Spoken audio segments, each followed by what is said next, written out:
जब हम healthy diet की बात करते हैं ना मैम, तो एक डाइट फूड भी आते हैं। लोगों को ये नहीं पता एक्चुअल में कि अगर हेल्दी डाइट फूड खाएंगे तो क्या बेनिफिट होना है। लोग अगर वेट गेन करना है तो केले खाओ, शेक बनाओ, वही मोटे हो जाओगे, जल्दी से वेट गेन हो जाएगा। तो प्रॉपर हेल्दी डाइट फूड कौन कौन से हैं जो हमें रोज़ाना लेने चाहिए? ये सारे जो आपने बनाना की भी बात करी वो भी हेल्दी फूड है। डिपेंड करता है कि आप कितना ले रहे हो, पोर्शंस बट कितने वो ले रहे कहते हो। हैं कि फैट भी बढ़ा रहे हैं ना, बट हाँ, बनाना वो साथ में। वो उसका रीज़न यही होता है कि मैं अगर उसको ओवरडू करूँगी, Yes. मैं बनाना को मिल्क के साथ मिला के उसमें नट्स डाल के बनाना स्मूदी बनाकर अगर पीऊँगी और मुझे वैसे वेट लूज़ करना है तो वो नहीं हो पाएगा, क्योंकि वो बहुत high calorie nutrition dense food बन जाएगा। ऑल्दो वो हेल्दी होगा क्योंकि उसमें मिल्क है, उसमें बनाना है, उसमें नट्स हैं, उसमें सारी चीज़ें हैं, उसमें बहुत न्यूट्रिशन है, बट वो मेरे को अगर वेट लूज़ करना है तो मेरे लिए ठीक नहीं है। वो जिसने वेट गेन करना है शायद उसके लिए ठीक है, या अगर किसी को गैस की प्रॉब्लम होती है, ब्लोटिंग की प्रॉब्लम होती है, उसके लिए वो बिल्कुल ठीक नहीं है।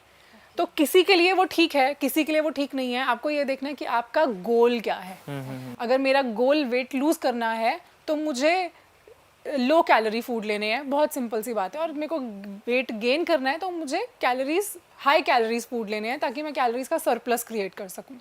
तो अगर हम हेल्दी डाइट फूड की बात करें, विच मीन्स अगर आप ये पूछना चाह रहे हो कि ऐसे फूड जो हेल्दी भी है मगर कैलोरी में कम है, तो ऐसे बहुत सारे फूड्स आते हैं जैसे कि ग्रीन वेजिटेबल्स। ये सारी अगर आप इतनी ढेर सारा बोल भर के भी ग्रीन वेजिटेबल्स का लेते हो तो उसमें कैलोरीज बहुत कम होती हैं और बहुत ज़्यादा न्यूट्रिशन होता है।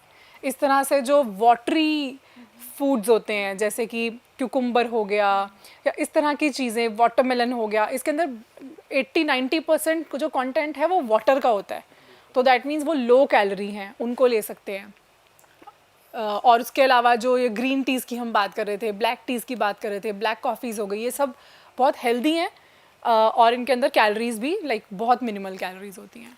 एक मैम कर्ड को लेकर भी ना आपसे पूछना था। कहते हैं कि फैट लॉस करना है या वेट लॉस करना है, तो अगर आप डेली रूटीन में कर्ड ऐड कर लेते हो अपनी डाइट में, अगर आप लंच कर रहे हो या डिनर में डाइट ले रहे हो आप कर्ड, तो वो आपके फैट लॉस के लिए बहुत ज़्यादा फायदेमंद होती है। क्या ये सच है? अगेन वो फैट लॉस में हेल्प कर सकती है कर्ड। 2-3 रीजंस हैं उसके। जैसे सबसे पहला रीज़न, उसके अंदर प्रोबायोटिक होता है कर्ड। हम सब जानते हैं प्रोबायोटिक का काम होता है हमारे गट में गुड बैक्टीरियाज को बढ़ाना, बैड बैक्टीरियाज को कम करना। तो अगर कोई चीज़ आपके गट को इम्प्रूव कर रही है, गट मतलब कि गट ही डिफाइन करता है कि आपका डाइजेशन, आपका मेटाबॉलिज्म कैसा होगा। मतलब हमने उस चीज़ को अच्छा कर दिया, उस चीज़ को न्यूट्रिशन दिया जो चीज़ हमारे डाइजेशन को इम्प्रूव करेगी, तो ऑब्वियसली वो वेट लूज़ करने में हमें हेल्प करेगी ही करेगी। दूसरा, उसके अंदर खुद जो कर्ड है उसके अंदर कैल्शियम और बहुत सारे वाइटामिन्स होते हैं जो हमारी बॉडी को नरिश करते हैं। तो दैट इज़ अनदर रीज़न कि क्यों कर्ड से वेट मैनेज हो पाता है। एंड थर्ड, फिलिंग भी होती है। अगर आप एक बोल कर्ड का ले रहे हो तो उसमें बहुत ज़्यादा कैलोरीज भी नहीं होती और आप थोड़ा फिल्ड भी फील करते हो, फुल फील करते हो, तो आपकी सटाइटी में भी वो हेल्प करती है। तो डिनर या लंच किस में लेना है? सजेस्टेड है कि लंच में लिया जाए, क्योंकि हर किसी को डिनर में कर्ड सूट नहीं करती, ब्लोटिंग फील होती है उन्हें, या जो कर्ड है उसकी तहसीर भी ठंडी होती है तो हर किसी को सूट नहीं करती। तो लंच में कर्ड लेना बेस्ट है, कर्ड या फिर बटर मिल्क या रायता, जिस भी फॉर्म में आप लें। बट यस, एक बोल लोग है ना लंच में अगर कर लेंगे तो नींद आती है। हाँ। नहीं, ऐसा नहीं है, वो कर्ड की वजह से नींद नहीं आती। अगर पराठे के साथ कर्ड ले रहे हो तो कर्ड की वजह से नींद नहीं आ रही, पराठे की वजह से नींद आ रही है। ओके, सो सुपर फूड्स की बात कर लेते हैं। चिया सीड्स के बारे में जब बोलते हैं तो बहुत, जैसे आपकी वीडियो भी मैंने देखी, बहुत सारे उसमें बहुत हेल्दी चीज़ें हैं जो हमें बहुत सारे फ्रूट्स से नहीं मिलती, बहुत सारे फूड से नहीं मिलती जी। लेकिन बहुत से लोग ये भी कहते हैं कि इसकी वजह से ना कॉन्स्टिपेशन भी हो सकता है। तो क्या करें फिर, लें या नहीं लें, क्या करना है?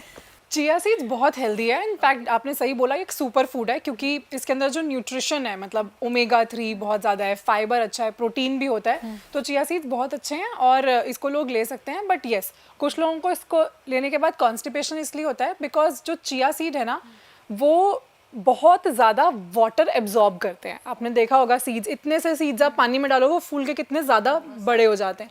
तो वो आई थिंक 8 टाइम्स, मुझे एग्जैक्टली नहीं याद, बट बहुत ज़्यादा अपने भी वेट से कहीं ज़्यादा वो पानी को एब्जॉर्ब कर लेते हैं चिया सीड्स।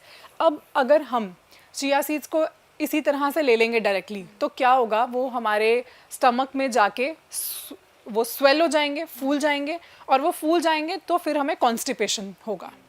तो इसके लिए दो चीज़ें हैं। पहला, अगर हम चिया सीड्स को ले रहे हैं तो उसको हम अच्छे से सोक करके लें, ताकि पहले ही उन्होंने जितना स्वेल करना है, फूलना है, वो वहीं पर फूल जाए और फिर हम उन्हें लें, ताकि बॉडी में जाकर नहीं वो फूलें।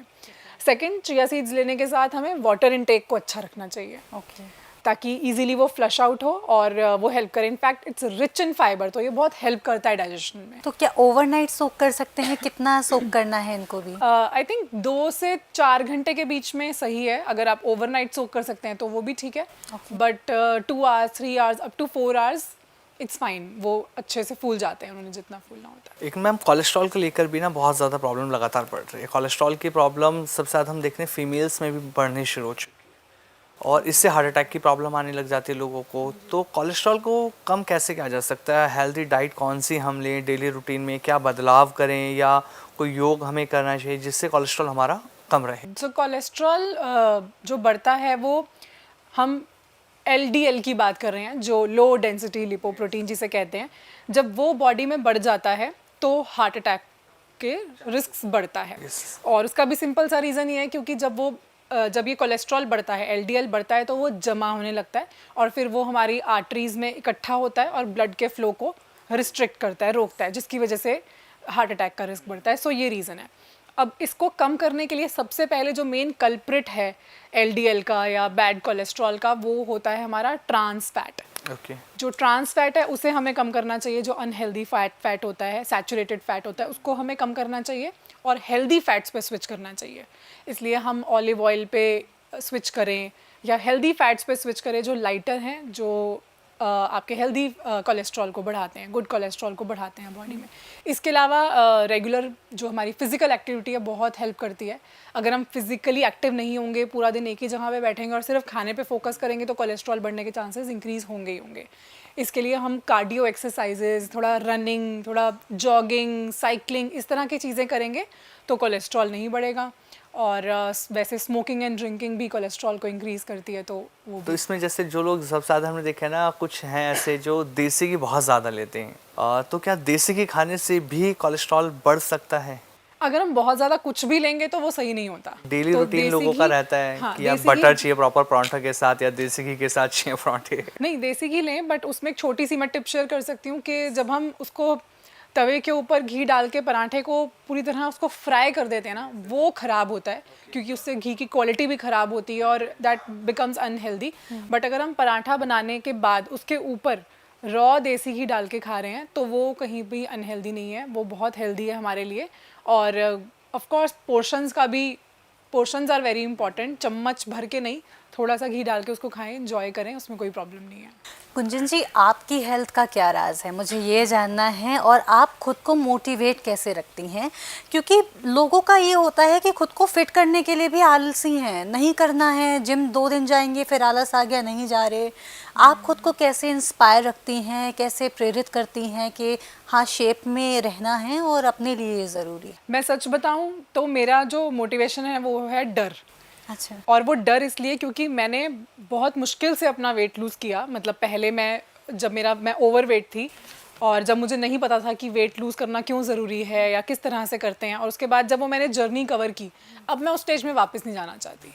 मुझे पता है कि उस टाइम पे कितनी प्रॉब्लम्स थी, कितनी हेल्थ इश्यूज़ थे, मेरा कॉन्फिडेंस नहीं था, और PCOD, बहुत सारे मूड स्विंग, स्ट्रेस, बहुत ज़्यादा ये सब इश्यूज़ थे। और क्योंकि मैं उस चीज़ को एक्सपीरियंस कर चुकी हूँ, तो मुझे वहाँ पे वापस नहीं जाना, बहुत सिंपल सी बात है। तो अगर अब मेरा वेट थोड़ा भी बढ़ने लगता है तो मुझे लगता है कि नहीं, I don't want to go back there, मुझे इसी पे स्टिक करना है। तो मेरी सबसे बड़ी मोटिवेशन तो मेरी खुद की ही जर्नी है। और मैं करती क्या हूँ, मैं बहुत सिंपल रखती हूँ, मैं बहुत इसको कॉम्प्लिकेट नहीं करती हेल्थ को। मेरा सिर्फ सिंपल सा फंडा है कि हफ्ते में 5 दिन 6 दिन घर का खाना, क्लीन खाना, पोर्शन को थोड़ा कंट्रोल करना, प्रोटीन को बढ़ाना और बैलेंस्ड मील्स देना, इन सब पे अच्छे से फोकस करती हूँ। और सैटरडे संडे मैं अपना एंजॉय करती हूँ। एक दिन घर में कुछ अपनी पसंद का बना लिया और एक दिन बाहर से खा लिया, तो I keep it very simple. इसके अलावा जैसे मैंने बताया कि मैं नींद पूरी लेती हूँ ज़रूर, और सेकंड मैं एक्सरसाइज ज़रूर करती हूँ। तो एक्सरसाइज की फॉर्म्स की अगर आपसे बात करें, आपका फेवरेट फॉर्म ऑफ एक्सरसाइज क्या है? योगा है, जिम है, पिलाटे है, क्या है? करती मैं सब कुछ हूँ बदल बदल के, बट मेरा फेवरेट स्ट्रेंथ ट्रेनिंग है। ओके, मुझे स्ट्रेंथ ट्रेनिंग करने में बहुत मज़ा आता है, मुझे अंदर से बहुत अच्छा फील होता है, मुझे लगता है मैं अपनी लिमिट्स को पुश कर रही हूँ, मैं स्ट्रांग बन रही हूँ, तो वो मुझे बहुत खुशी देता है। That's great.